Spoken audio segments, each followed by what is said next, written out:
Welcome back, my friends. Currently, we're on day 231 of Russia's disastrous invasion of Ukraine, and in today's video, we're going to talk about the revenge missile strikes that Russia launched to pummel Ukrainian cities. This was 2 days after the explosion on Russia's prize Kerch Strait Bridge. Moscow is just exacting revenge on Ukrainian civilians. And here's the map showing where all of these strikes occurred. This occurred pretty much all across Ukraine. Over 20 big Ukrainian cities were targeted with about 83 Russian long-range cruise missiles, in addition to dozens of Iranian kamikaze drones. The good news is that Ukraine's air defense systems did shoot down or intercept about half of them, maybe 55%. But the devastation is still real for the missiles that successfully hit their targets. The estimate is that over 20 people now have been killed from these strikes, in addition to more than 100 wounded or injured. And it does appear that some of these missiles were targeting Ukraine's electrical grid. 301 settlements across 5 regions were without electricity for about a day or so. And it doesn't matter if Russia was deliberately targeting civilians or deliberately targeting their electrical grid. Both of these are war crimes, and you shouldn't be doing them when conducting a war. And the devastation, once again, these pictures are horrific. Here is a playground that Russia deliberately bombed in the middle of the day. It's broad daylight outside. Children were playing on the equipment. And to give a report on the ground, this is Alexandra Matvichuk. She is the director for the Center for Civil Liberties. They actually won the Nobel Peace Prize this week. And this is her report from that playground that was struck by a Russian cruise missile. My name is Alexandra Matvichuk. I'm head of Center for Civil Liberties. Our organization received this week the Nobel Peace Prize. I'm in the center of Kyiv, near the children playground, where a lot of children with their parents are playing every day. This children playground was hit by Russian rockets today. Near you can see the National Taras Shevchenko University. It's my alma mater, where I have studied for years. There is no military necessity in hitting these objects. Russians did the things because they could. We ask international community to recognize Russia as a state sponsor of terrorism. There's no military justification for blowing up a playground in the center of Kyiv. And this is from the parody account Darth Putin. This shouldn't be serious. But this is what he says. Russia will fight Ukraine to the last military railroad station, military hospital, military playground, military theater, military apartment block, military power station, military shopping center, military Holocaust memorial, military library, and military primary school. For the last 7 or 8 months, whenever Russia clearly bombs or destroys purely civilian targets, they justify it that a HIMARS launcher was being hidden on the second story of that elementary school. Up to this point, Russia has always just claimed, yes, that was a valid military target. They wanted to bomb that playground. But now it seems the war is changing, and they're not even pretending to explain themselves why they're deliberately targeting civilians. They're kind of dropping the act at this point. So it's important that Western allies beef up the air defense systems for Ukrainian skies. The United States is going to rush delivery of NASAM's air defense systems. Within a couple days, Germany responded to their credit with the IRIS-T SLM air defense system. So even though, yes, there was a success rate of about 55% being shot down or intercepted, we got to get this much higher in order to protect these civilian centers that Russia is going to continue targeting. And it's worth knowing that these missiles and these kamikaze drones cost the Russians a lot of money. Forbes estimates that the October 10th missile strikes cost Russia between $400 and $700 million. This is Russian taxpayer money. So Russia launched all these cruise missiles and drones, and what was the benefit to the cost? Did anyone do a benefit cost analysis? One of the targets inputted was a pedestrian tourist bridge. This is a glass bridge that opened in 2019 in the center of Kyiv. And it's obvious that Russia deliberately targeted this bicycle pedestrian bridge, and they didn't even manage to destroy it. Within a day, a utility crew was out there to patch up the hole in the ground, and within 48 hours, the park was reopened. People were back walking through it, riding their bicycles. So how many millions of dollars did Russia spend to not even severely damage the structure in order for utility crews in Ukraine to quickly repair? Here is a busy city center streets in Kyiv that Russia deliberately targeted. You can see the damage and devastation from the strike. However, 24 hours later, utility crews cleared the debris, they patched the hole, the road is functioning again. Russia spent several $1,000,000 to get this intersection out of action for about a day. So I want to emphasize for you the opportunity cost of decisions that the Russian military is currently making. Yes, I know the number of missiles launched, there's a couple different reported numbers, but we'll just go with 83. So Russia chose to launch 83 long-range precision missiles from an existing stockpile that is finite. It's limited. They only have X amount of these missiles left. Because of sanctions, they can't get Western components necessary to build more of these long-range precision weapons. And this cost them about $700 million. So there was an opportunity cost. They could have gone with option one, use this limited number of precision weapons to attack the Ukrainian military, or option two, use their limited number of precision weapons to attack the Ukrainian civilian population. They went with option two. And let's think about why that might be. Here is a Ukrainian service member on the front lines, Macer Gifford, and he reports daily on Twitter. He has fantastic content that he puts out. Let's watch about 1 minute of his reaction, a Ukrainian soldier's reaction to their civilian cities being bombed instead of the Ukrainian military. Hi everyone, thought I'd do a quick video update from the front lines in Ukraine. I start this message with a huge amount of sadness because we're hearing on the front line about the terrible attacks, the terror attacks that Russia has unleashed on Kyiv, on Lviv and other cities around Ukraine. That was a deliberate attempt to kill as many civilians as possible, to strike fear into the hearts of just ordinary Ukrainians.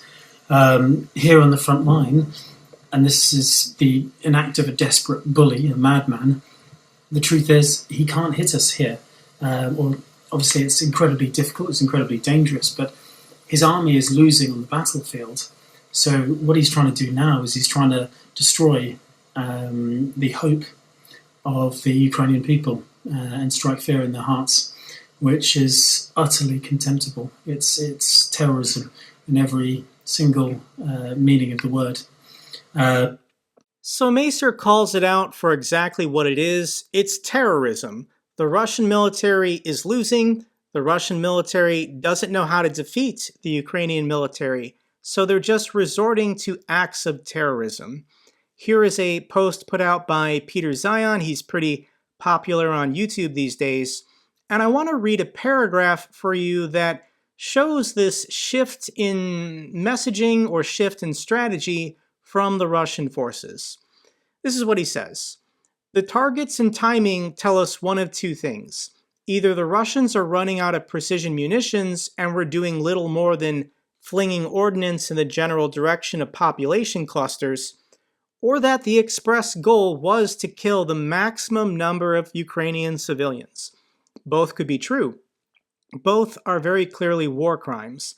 But this time, the war crimes are in full light of day for the world to see. Russian state media is abuzz with excitement at the damage inflicted. And this is new. Russia is celebrating on state TV, state media, their acts of terrorism. So here is a pro-Russian state propagandist giving his reaction to bombing a playground and bombing a bicycle pedestrian bridge.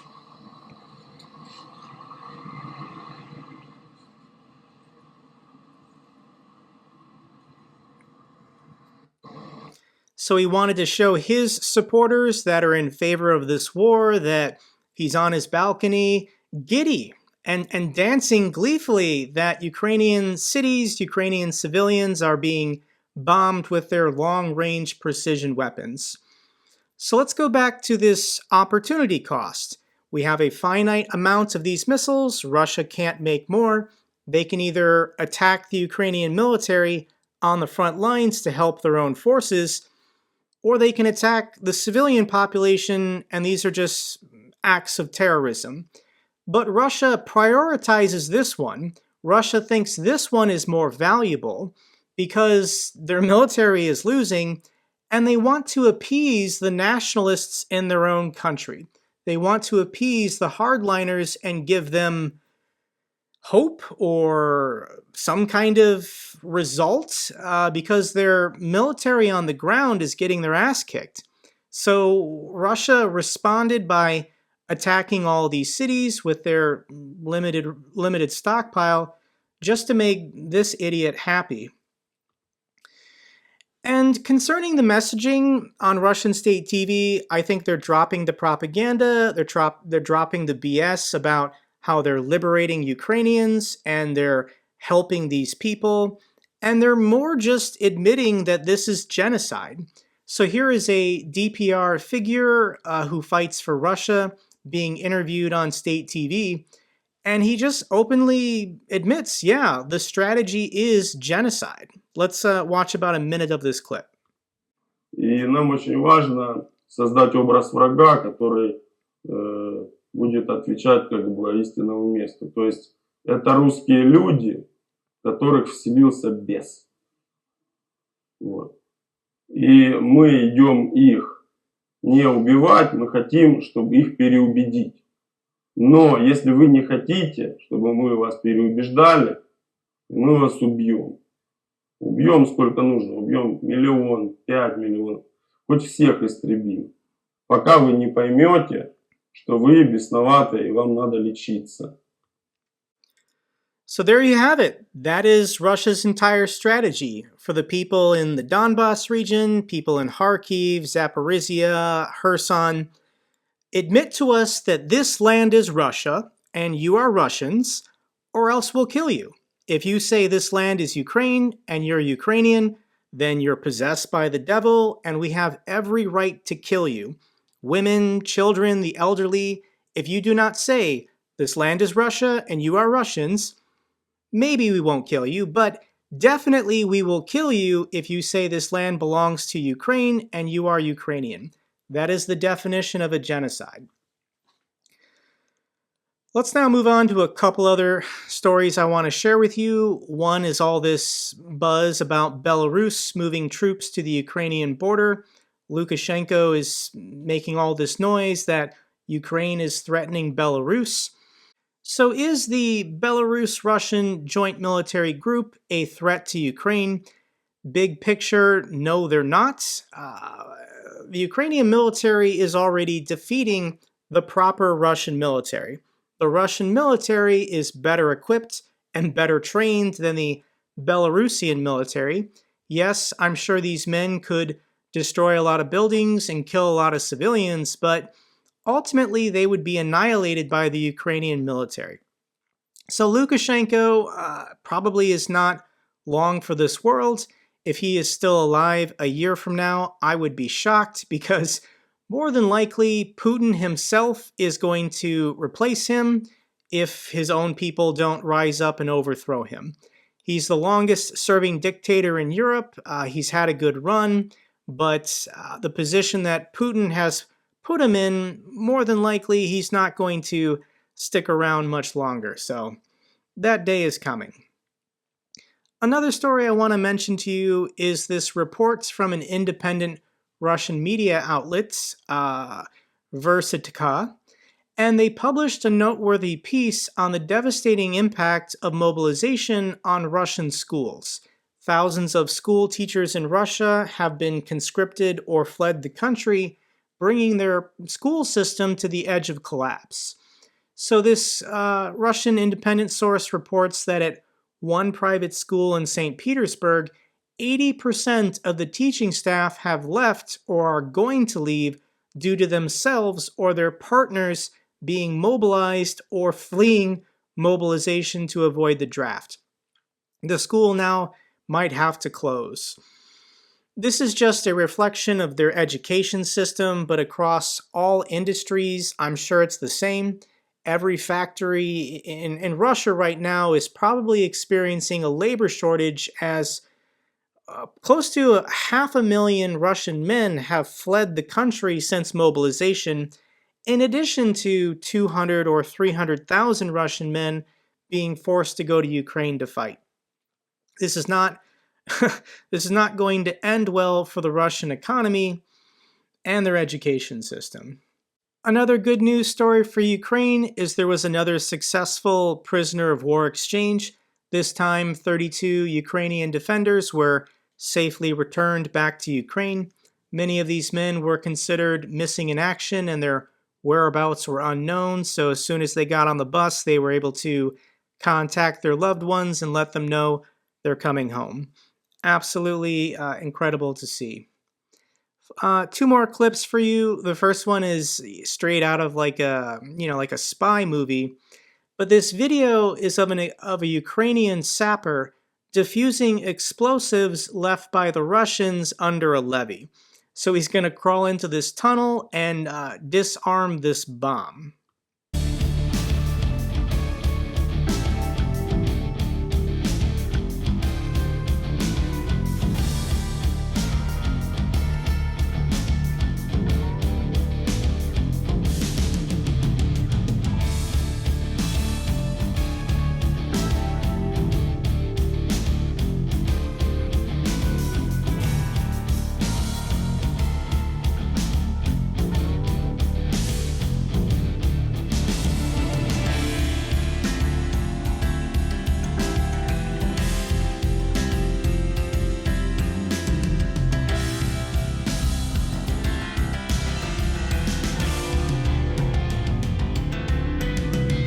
So do you cut the blue wire or do you cut the white wire? I don't think I could do this job. Final clip I want to share with you shows that the Ukrainian spirit is not being broken by these Russian terrorist attacks. Hundreds of people are sheltering in this metro stop under Kyiv, and they're singing Ukrainian folk songs while the missiles are landing above them. Let's just listen to about a minute of them singing together.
That's all for this update video. Glory to the heroes, glory to Ukraine. If you found this video informative, give me a thumbs up. Best way to support my channel.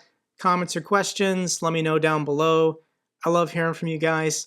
Till the next video, take care, be safe.